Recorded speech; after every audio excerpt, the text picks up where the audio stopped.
Picture this. You and a cheetah both smell a mammoth carcass a mile away. You start sprinting. Cheetah starts sprinting. Who wins? That's you versus a trading algorithm.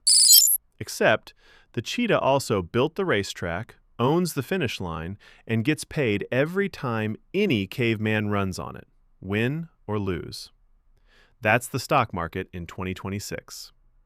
Roughly half of all U.S. stock trading volume comes from high-frequency trading algorithms, computers executing trades in fractions of a millisecond, reacting to price changes faster than your thumb can even open Robinhood.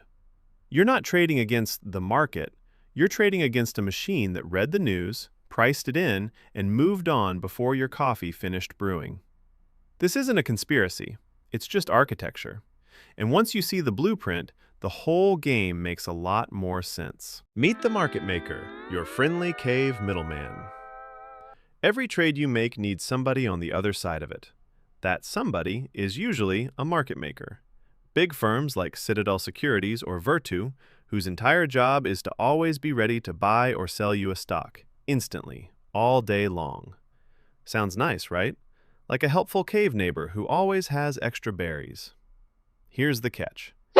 Market makers profit off something called the bid-ask spread, the tiny gap between what a stock can be bought for and sold for. Multiply that tiny gap by billions of trades a day, and you've built a pyramid made of solid gold. But here's the part that really matters for you. A lot of retail trading apps, the ones on your phone, don't send your order straight to the stock exchange. They sell your order to a market maker first. It's called payment for order flow. The market maker pays your brokerage for the privilege of being the one who trades against you. Think about that. Your broker is getting paid to hand you over. You're not the customer in that transaction. You're the product. Free trades, they said. The algorithms that see you coming. Now let's talk about the actual robots. High-frequency trading firms run algorithms that can spot patterns in order flow, meaning they can often tell when a wave of retail buying is coming before it fully lands. One popular strategy is called front-running, where a firm detects a big incoming order and jumps in just ahead of it, buying low and selling it back to that same wave of buyers half a second later at a slightly higher price. It's not stealing your wallet.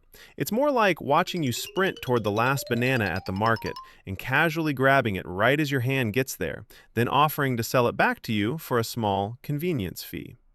You never even see it happen. There's no dramatic villain twirling a mustache. It's just math, running at the speed of light, thousands of times a second, all day, every day. Insider info, the legal kind. Here's the part that really gets cavemen fired up around the campfire. Insider trading is illegal, but having a massive information and speed advantage is not. Big institutions don't need to break the law to get an edge. They have. Analyst teams crawling through earnings reports before you wake up. Direct access to company management on investor calls. Alternative data, literally satellite images of store parking lots to estimate retail sales before earnings even drop. Co-located servers sitting physically inside the stock exchange buildings, shaving milliseconds off trade execution.